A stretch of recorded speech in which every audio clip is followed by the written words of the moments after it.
The best of Money Matters. The Big Story. Welcome to The Big Story. I'm Hongbin, Jeong. Now, last week, South Korea's Constitutional Court upheld the impeachment of President Yoon Suk Yeol, resulting in his removal from office.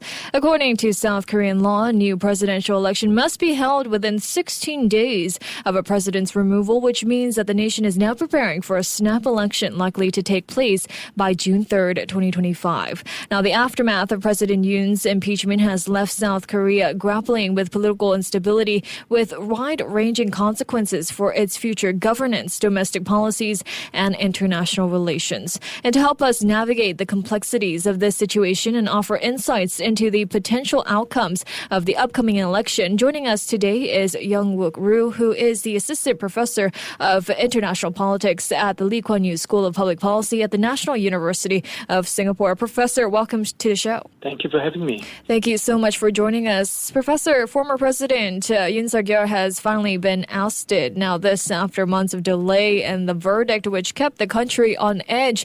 Did you expect the court to rule in favor of removing President Yoon from office, or were you surprised by the decision? What is your interpretation of the court's decision? The court's decision was not surprising, although it took a while for the court to issue its verdict. And because it took a while for the court to come up with this final decision, there were some rumors that maybe the court was split on the case. But in the end, I think the court decision was not surprising. It's something that almost everybody expected. The best chance for Yoon was to have the case dismissed on procedural grounds. So here the main controversy was the taking out of the crime of insurrection from the initial impeachment motion which brought Yoon to the Constitutional Court, which Yoon's legal team argued was illegal, and had it not included in the impeachment motion, the motion would not have passed in the National Assembly. The court rejected Yoon's argument on this procedural unfairness. And in fact, the court rejected all of Yoon's argument, saying that even though the crime of insurrection was taken out, none of what Yoon did in terms of declaring emergency martial law would have changed. And therefore, the court would just determine by looking at what Yoon did, regardless of the nature of crime that the National Assembly charged against the former president, the court would just look at Yoon's policy and behavior to determine whether he violated the Constitution and the law. And in the end, the decision was removal of Yoon Suk Yeol from presidency. Right. Well, Yoon's lawyers and the ruling party have openly questioned the credibility of that court and law enforcement institutions, and he has continued to express contempt for his liberal rivals, endorsing baseless conspiracy theories about election fraud to justify his ill-fated authoritarian push. Do you believe he will back down without a fight? I mean, what strategies or actions could he take in the coming months to challenge this decision or maintain his influence in South Korean politics? So far, Yoon has more or less accepted the court's ruling. So the political polarization that caused this controversy and impeachment, and then the ball was moved to the court of the law, and then the Constitutional Court made its final decision. Now the ball has shifted back to the realm of politics. So Yoon has accepted the legal ruling more or less, but he might still seek to influence Korean politics as he has a fairly sizable group of followers. So one obvious way for him to do this is to anoint or cast his support for a particular candidate for the next presidential election for the ruling party. But doing so runs the risk of intensifying in-house fighting within the conservatives, some of whom support Yoon while some others disapprove of Yoon. I think his best bet is to wait until the conservative presidential candidate is chosen and then cast his support for that candidate. And if that candidate somehow manages to win the next presidential election, that might actually be better for Yoon's political future. Well, comparisons are being made already between President Yoon's impeachment and that of Park Geun-hye in 2017. In your observation, how does the legal justification and constitutional implications differ between the two cases? Both cases came to the Constitutional Court for different reasons. In the case of Madam Park Geun-hye, the court actually rejected a lot of National Assembly's arguments except one, which was, Madam Park abused her presidential powers to benefit her close confidant by the name of Choi So-won, and also indirectly helping her gain some material interest interfering in the property rights and freedoms of private businesses. So in the case of Park Geun-hye, all of the charges were denied or rejected by the court except this one. And of course, this one charge was enough to impeach Park Geun-hye. In the case of Yoon, the court actually accepted all of the National Assembly's charges against President Yoon across the multiple accounts of violating the Constitution, and denied all of Yoon's legal arguments and found Yoon's martial law betrayed the public trust and constituted what the court said, quote, unforgivable violation of the Constitution, and hence the benefits of protecting the Constitution by impeaching Yoon incomparably outweigh the potential national cost of impeachment. I think, any legal decision at the highest level is essentially a political decision. Right. And therefore is influenced by, not just the examination of the law, but also by public opinion, and then the balance of power, political power shifting between different political actors. And hence, once any case goes over to the court, it becomes quite uncertain and unpredictable, which is what a lot of people complain about the constitutional court proceedings, as to what the court might decide. At least one silver lining out of all this is that both cases have reinforced that no one, even the most powerful man or woman, the president, can be above the Constitution and law. Well, this impeachment marks the second presidential removal in under a decade. Do you think this indicates a deeper constitutional or a systemic imbalance in the government? Yeah, I think there are actually a number of problems relating to the current legal system and political situation that came out of the two impeachment cases. Let me just mention three here. One is democracy works the best when there are checks and balances across three branches of government. But right now, the National Assembly has more power vis-a-vis the executive and judiciary, especially if one party controls a two-thirds majority in the legislature. And this issue, regardless of one's political affiliation, should be examined closely in the future. Second issue has to do with political polarization in South Korea. It is what has caused democracy in South Korea to become dysfunctional, especially in recent years, between the executive headed by Yoon and the legislature controlled by the opposition party. So legislature impeached a number of high-ranking officials of the Yoon government for no good reason to pressure Yoon, and Yoon at the same time vetoed a large number of legislative initiatives pushed by the opposition. And this standoff between Yoon, the executive, and the legislature, the opposition party, is what led to the impeachment of Yoon, where first the declaration of martial law by Yoon, and then later impeachment of Yoon. Now that particular political fight is over in favor of the National Assembly. However, political contestation in South Korea never ends, right? So this will continue into the upcoming presidency election and then into the future. The last issue that I want to mention is internal divide within each of the political parties. So especially the conservatives.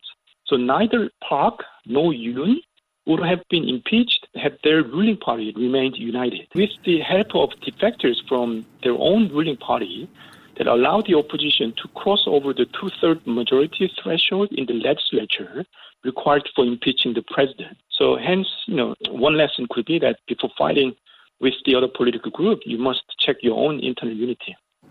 Right. Some great insights there, Professor. But, South Korea has 60 days to choose a new president, and some political observers say the upcoming election will potentially see one of the most tense votes since the country's transition from dictatorship in the late 1980s. How so? I mean, what factors are contributing to this heightened level of tension, and what makes this election particularly significant in South Korea's political history? Yeah, so I would agree with that assessment. So the upcoming presidential election will take place in a very highly polarized political environment coming in the aftermath of this highly emotional impeachment process.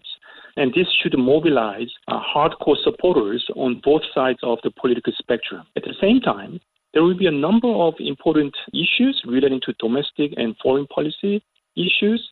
So ranging from reform of the political system of the constitution, medical reform, pension reform, to economic development and the position that South Korea should take between U.S. and China, and so on and so forth. Now, all these issues are very significant and will force the main presidential candidate to take clear positions on them. And pit them clearly against one another. Therefore, this will intensify political contestation in the upcoming election. Right. Well, political parties are now reorienting themselves in preparation for the snap election, especially given the current fractured political climate. What role do you think the impeachment will play in their campaigns? And do you think it will be a central issue, or will other factors dominate, such as, economic policies and so on? It depends. The impeachment issue will be a factor for the opposition party to mobilize its supporters, while it can be a divisive issue for the ruling party, as there are some who still support Yoon, while some others in the ruling party oppose him. Now, as long as the ruling party manages to fix its own internal division, I do not think that the impeachment saga will be a central issue for the next presidential election. Instead, issues such as economic growth, social issues, inequalities, some of the foreign policy issues will be the central issues for the upcoming election. But if the ruling party remains divided, then impeachment will linger on and affect the upcoming presidential election negatively for the ruling party. Well, given the high stakes of the upcoming election, could this rapid electoral process lead to political polarization? And how do you expect this political rhetoric to evolve as parties attempt to sway the electorate, especially given the high emotions surrounding Yoon's impeachment? Yeah, like all elections, the upcoming election will depend on how successfully each side mobilizes its own supporters to turn out on the election day, while generating the fear in the public that the other candidate should never be elected, as he or she would bring disaster. While the current opposition party leader, Lee Jae-myung, is a clear front runner at the moment, it's not yet a finished deal because his popularity has remained more or less around 40% and often below 35%. And this provides some hope to the ruling party that as long as they can put out a common united candidate, they might have a chance to win the upcoming presidential election despite Yoon's impeachment. Well, speaking of the snap elections, it looks like, according to local news agency Yonhap News, citing an unidentified government official, South Korea has set June 3rd as the tentative date for the next presidential election. Now, acting President Han Duck-soo plans to announce the official schedule tomorrow. Who are the likely candidates that will contend in this election? I think today it's just announced that the presidential election is going to be 3rd of June. The likely candidate from the opposition party is Lee Jae-myung, for sure. So that's almost decided. From the ruling party, we do not know yet, and there are a number of contenders who will vie for candidates in the next month or so, or in the coming month or so. There could be candidates from minor parties who are likely to put out their names initially, but as we get closer to the election day, they will likely to merge with either of the two main candidates. So we don't know who the candidate is going to be from the ruling party. The current opposition party, the candidate will be Lee Jae-myung. I see. Well, given that the ruling party has gone through an impeachment, do you think it'll be hard for them to climb back on top? It'll be an uphill battle for the ruling party, the conservatives, but not all hope is lost. So here, let me give you an example from the previous impeachment of Park Geun-hye. So when Madam Park was impeached in 2017, there was a snap election held in 60 days with the then opposition party leader Moon Jae-in, who enjoyed more popularity than the current opposition party leader Lee Jae-myung is enjoying. Despite that, Moon Jae-in only managed to receive 41% of support in the election. The reason that he could win the election and become the president was because the conservative party back then could not put out a common candidate. And the two main candidates received 24% and 21% respectively. So if you combine 24-21, that's already 45, which is more than what Moon Jae-in received. And this is why, while it is an uphill battle for the ruling conservative party, if they can fix their internal division and put out a common candidate, they actually think that they might be able to win the next presidential election. Well, Professor, a fun fact about Korean political parties here. In South Korea, barely a year goes by without one rechristening itself. The main conservative party has had around 10 name changes. The biggest left-of-center group formed in 1955 as the Democratic Party has changed its identity 20 times. Do you think the ruling party will change their name again just to rebrand themselves after this whole debacle? Not only do they change names frequently, But each political party needs to choose its own color. Right. So now, they are running out of colors to choose. So time is, I think, a little too short for the ruling party to change its name and, in the hope to rebrand itself for the next presidential election. If there is a breakout group from the ruling party because they cannot mend their differences within the party, then we will have a divided, conservative faction or camp, for the upcoming presidential election, and that will entail an easy victory for the opposition leader. If the ruling party, despite putting out a common candidate for the next presidential election, loses that election, then my prediction is that, yes, it will change the name in the hope to rebrand itself to the public. However, as you know, that even if party names change, their logos, slogans, and colors change, the politicians do not really change. And hence, actual politics in South Korea do not change much. Right. Well, given that the people of South Korea are still reeling from the political turmoil, showcasing sharp divisions, and on top of that, South Korea has been hit quite hard with the recent Trump tariffs.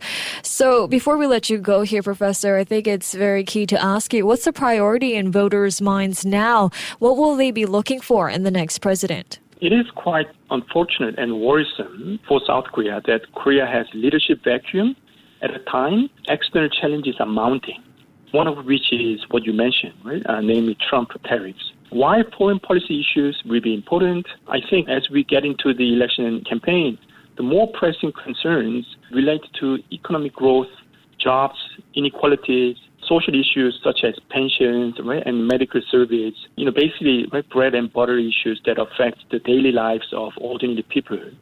These issues call for, in my opinion, strong and reform-oriented leadership, but reforms are typically unpopular among the public.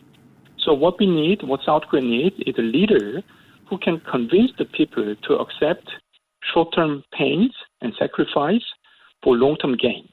But I'm not quite sure, and I remain a little pessimistic, that any of the current presidential candidates from either side of the political spectrum has those qualities that can lead the Korean people into a brighter and more positive future. It looks like all these political headlines in South Korea will continue as we see the snap elections happening very soon. Well, thank you so much, Professor, for your time and your insights today. Thank you so much. Thank you. That was Yongwook, who is the Assistant Professor of International Politics at the Lee Kuan Yew School of Public Policy at the National University of Singapore. This has been The Big Story with me, Hongbin Jeong.